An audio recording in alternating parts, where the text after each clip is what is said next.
Hello all, I, Miss Kavalpreet Kaurpuri, is back with my third video on anti-UGC NET and state level examination for paper 1.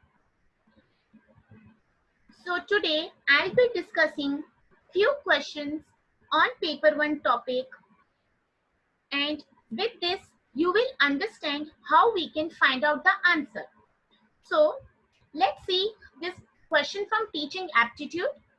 Which of the following evaluation focuses on the outcome of a program? Understand and read the question slowly. It is asking that which of the following options focuses on the outcome of a program. Now, it is very evident that this question is from evaluation. Now, we have A, B, C, D options. A is summative evaluation, B is diagnostic evaluation, C is formative evaluation, and D is all of the above. So whenever there is a question with an option all of the above, we need to be very cautious. Now, they are asking us which focuses on outcome of a program. For this, we need to know the meaning of all the methods or all the types of evaluation. Here, answer is A, summative evaluation, because the question itself asks outcome of a program. So whenever you study summative evaluation, the very definition of this method is evaluation which focuses on the outcome of a program. Now when I'm understanding this question, I need to remember that tomorrow a question may come on what is diagnostic evaluation and what is formative evaluation. So you need to understand and solve questions and read accordingly. Moving on to the second, it is from research aptitude. Turnitin is a. Many of you must be reading it for the first time. Let's see what it is. Four options are given. A, plagiarism detection service. B, questionnaire. C, steps of the research. D, survey method. Now they are asking us something that what it is. If you have never read, you won't be able to answer. So that is why I always say we as teachers or we as students need to be aware about the recent news and specifically about topics which are relevant to us for this examination. Here option A is plagiarism detection service.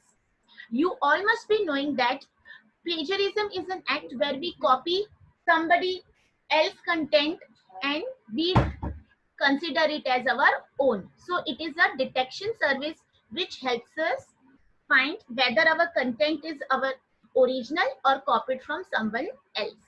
So keep yourself updated with the recent trends in the topic. Moving on to the third, it is from communication. Effective educational communication is. Understand the question. They are focusing. They have highlighted what is educational communication. A, non-reciprocal. B, repetitive. C, continuous. And D, forced. Now, if you want your communication to produce result, definitely it is going to be a positive answer. So let's analyze the options. Is it non-reciprocal? No. It is repetitive. Yes, here the answer is repetitive, because sometimes whatever you need to learn or sometimes what we need to understand, we can repeat it again and again. It should or it cannot be continuous and it should not be forced. So amongst the four options, we have B as the best suitable answer. Next is from ICT, Information and Communication Technology. Which of the following is a DTH channel service related to academic content? Now this is something which has been added to the syllabus recently, as when the syllabus was updated in 2019. It talks about DTH. First of all, you should know what is DTH. It is direct to home channel service which focuses on academic content. Options A, Swayam, B, NDL, C, Swayam Prabha, and D, NAD. First of all, conceptual knowledge is must, and something recent has been asked. Here the option C is Swayam Prabha. Because if you studied about Swayam Prabha, it is an initiative of the Ministry of Human Resources Development to provide 32 high quality educational channels through DTH across the length and breadth of the country on 24/7 basis. So if I know the definition, I know I can very easily within a fraction of second answer correctly. But if I'm not aware what is DTH, what is Swayam, what is NDL, so today the question is on DTH Swayam Prabha, tomorrow the question may be on Swayam or what is the full form of NDL. So keep yourself updated. Next is from people development and environment. Which of the following is considered as a major source of pollution in rivers of India? So this is something related to pollution. Every time we get a question on pollution under this topic, so they are asking us the major source of pollution. Now understand the language of the question. It means all can be the sources of pollution, but we need to find out the major source of pollution. So let's read the options.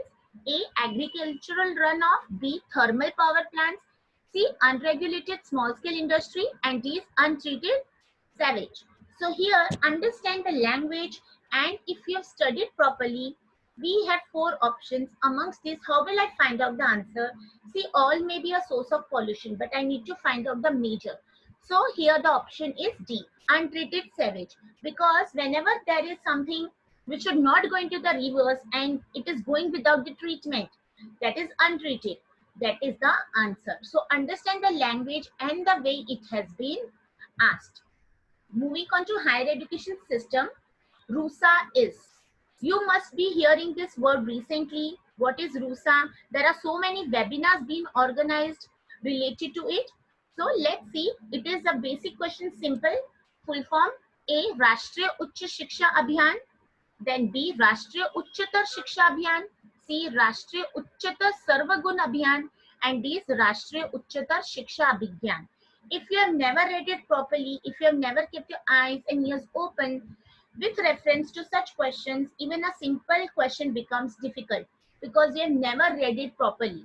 Okay, so here answer is Rashtriya Uchchatar Shiksha Abhiyan. That is B. Now next time the question may not be on this similar pattern, but it can be related to when was RUSA came, or when, what is the meaning of RUSA, or when it came into existence. So just a brief, Rashtriya Uchchatar Shiksha Abhiyan is a holistic scheme of development for higher education in India, initiated in 2013 by the Ministry of Human Resource Development, Government of India. It is a centrally sponsored scheme which aims at providing strategic funding to higher educational institutions throughout the country. So a simple full form, if you have not read it and understand properly, then we cannot even find out a simple answer. So students, I'll be updating such questions. I'll be sharing some tricks and tips on a regular basis.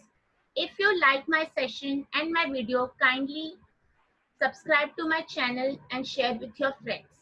Thank you, and I wish you all the very best.